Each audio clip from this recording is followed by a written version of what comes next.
আজি সন্মিলিত বিৰোধীয়ে যি স্মাৰ্ট মিটাৰ প্ৰৱৰ্তনৰ বিৰোধিতা বা নাৰীৰ সুৰক্ষা বা ধৰ্মীয় ভিত্তিত মাটি বিক্ৰী কৰিব নোৱাৰাৰ যি আইন, এই গোটেইকেইটা বিষয়ত মোৰ সমৰ্থন আছে। কিন্তু মোৰ সতীৰ্থ বিধায়কসকলে যিহেতু গোটেইকেইটা ইস্যু ইতিমধ্যে কৈছে, মই এইকেইটা বিষয়ত বিশেষ নকৈ মই এটা বেলেগ ইস্যু আনিব খুজিছোঁ। কেন্দ্ৰীয় চৰকাৰৰ নীতি আয়োগে অসমৰ 5খন পশ্চাৎপদ জিলাক উন্নয়নৰ কাৰণে 20 কোটিকে টকা দিছিলে। ঠিক তেনেকৈ বৰপেটা জিলায়ো 20 কোটি টকা পাইছিলে। মই ইয়াৰ বিধানসভাৰ অধিৱেশনতো এই বিষয়ে যে 20 কোটি টকা জিলাবোৰে কেনেকৈ খৰচ কৰিলে সেই বিষয়ে প্ৰশ্ন আনিছিলোঁ, আজিও আনিছোঁ। এই প্ৰশ্নবোৰৰ পৰা দেখা গৈছে যে 20 কোটি টকা প্ৰতিখন জিলাৰ ডিচিয়ে হওক, ডিডিচিয়ে হওক, এছপিয়ে হওক, তেওঁলোকে নিজেই গোটেইখিনি টকা খৰচ কৰিলে আৰু দেখা গ'ল কামৰ নামত শূন্য। এটা কনষ্ট্ৰাকশ্যন কমিটি 20জন, এজন মানুহক 20টা কনষ্ট্ৰাকশ্যন কমিটিৰ দায়িত্ব দিছে।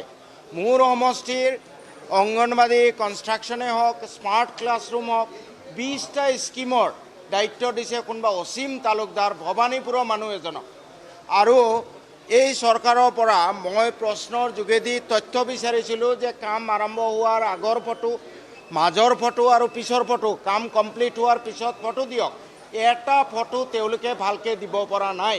ইয়াৰ দ্বাৰা এইটোৱে স্পষ্ট হৈছে যে এই 20 কোটি টকা, অন্য জিলাৰ কথা নাজানো, বৰপেটা জিলাত পশ্চাৎপদ জিলাৰ কাৰণে যি নীতি আয়োগে 20 কোটি টকা দিছিলে, এই 20 কোটি টকা সম্পূৰ্ণৰূপে বিষয়াসকলে আত্মসাৎ কৰিছে।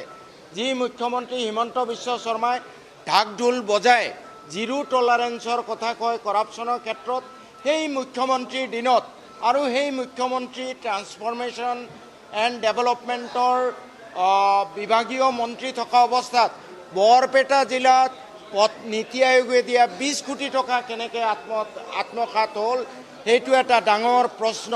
আৰু সেইকাৰণে মই মুখ্যমন্ত্ৰীৰ বিৰুদ্ধে আজি বিশেষাধিকাৰ ভংগৰ অভিযোগ আনিছোঁ যে তেওঁ সদনত ভুল তথ্য দিছে। মাননীয় মুখ্যমন্ত্ৰী মহোদয়ক মই আহ্বান জনাওঁ যে আপুনি সেই বিষয়াসকলৰ বিৰুদ্ধে আপুনি ব্যৱস্থা লওক। আপুনি জিৰো টলাৰেঞ্চৰ কথা কয় কৰাপশ্যনৰ ক্ষেত্ৰত, কিন্তু আমি দেখিছোঁ আপোনাৰ দিনত আটাইতকৈ বেছি কৰাপশ্যন হৈছে। এনে কোনো স্কিম নাই যি স্কিমত পাৰ্চেণ্টেজ নিদিয়াকৈ ঠিকাদাৰ বা বেলেগে পইচা পায়। গতিকে এই কথাটো, এই দুৰ্নীতিৰ বিষয়টো মই অধ্যক্ষ মহোদয়ক গুৰুত্ব সহকাৰে ল'বলৈ আহ্বান জনাইছোঁ। তেখেতে লিখিত দিব কৈছে।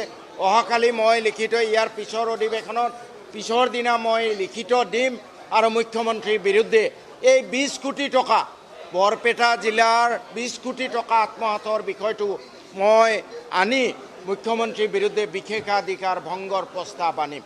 ধন্যবাদ। যিকোনো খবৰৰ বাবে যোগাযোগ কৰক 7090173330 অথবা 7099017990 নম্বৰত।